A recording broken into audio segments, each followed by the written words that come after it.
All right, hello, boys and girls. We have a little bit of a science experiment today. Science in social studies, you say? That is correct. We have some teachers coming in just a little bit, and what they're going to do is take a look at a water scarcity activity that we've been able to do with our students in the past. And unfortunately, we're not going to be able to get to do them with you this year. So I figured, well, we'll film it. We'll show you what the activity looks like, and then you can observe and make your observations and make your guesses and kind of figure out what do you think happened and why did it happen and what's the meaning of life. Just playing, not that serious. All right, boys and girls, here we are in Mr. Duren's classroom about to do our little experiment for you. I have the lovely Miss Van Salisbury behind me. Everybody make some noise for Miss Van Salisbury. That's hard to say. And I have the lovely Miss Williams behind me. Everybody make some noise for, there we go. All right. They are going to go through, I'm going to show you real quick what the setup is. Miss Van Salisbury has a country of her own. That's a big responsibility. Miss Williams has a country of her own. That's a huge responsibility. Okay. Each one has a different set of cups. One set represents, let me see if I'm even on that. I don't even think I'm on that.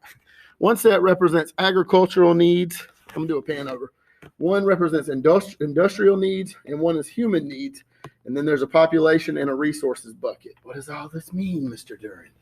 Stick around and you'll find out. All right, so here we are again, little Mr. Valentine, 1989, don't forget. Today, we're going to talk about what kind of needs your people have in your country. And what we're talking about is water, and why is it so scarce? We've talked about water scarcity in class. Well, let's put that theory into action.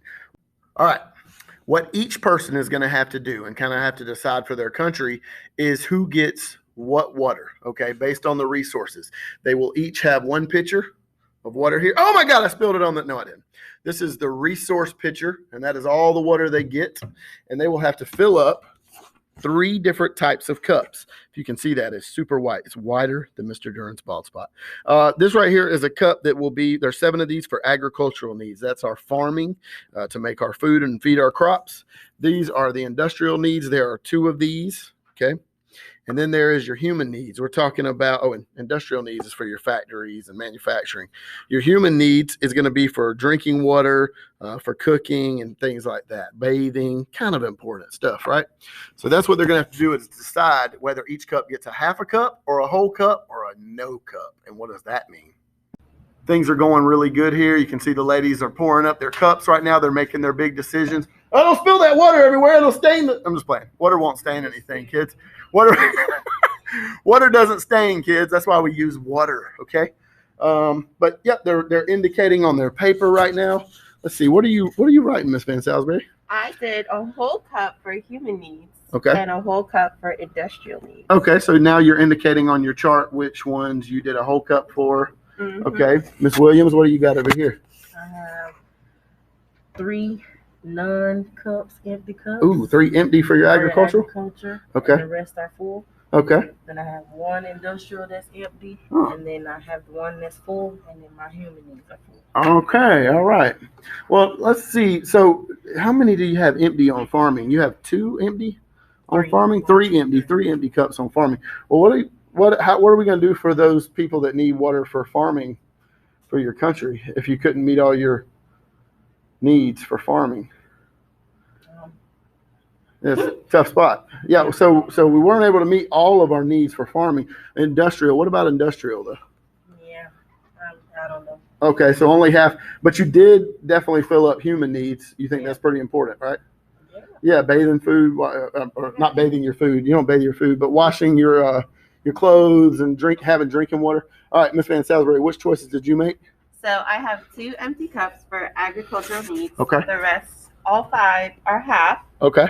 And then for industrial, I have 1 full cup, and then none for the other one. Okay. And then a full cup for human needs. Why didn't y'all just pour a full cup for everything?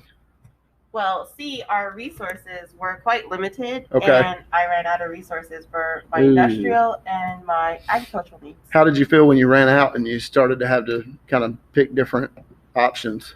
Well, since it's not really with humans, I'm like, well, that sucks. But if it's with humans, then I'll feel really bad. Okay, I got you. And you're farming, you're going to miss some of the water you need for farming as well. Mm-hmm. Well, I don't know what that's going to do for their food, though. What's that going to do for their food?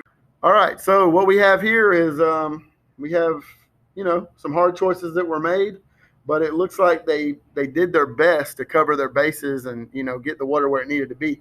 Now let's talk about our population. Each contestant on this game show has a population bucket. Let's see your population bucket. Let's see that. There we go. Boom. Okay. Now the population bucket represents, at the line on the population bucket, it represents how much water you need. So they're going to need to take all the cups that they have prepared, and they're going to need to pour it in here. You see all these smiling, happy people? They're not going to be too happy if we don't get the water to that line. So I need y'all to go ahead and take all the little cups and pour them into your population bucket. And let's go ahead and get enough water for our people. Excellent pouring. Good wrist technique. Very good.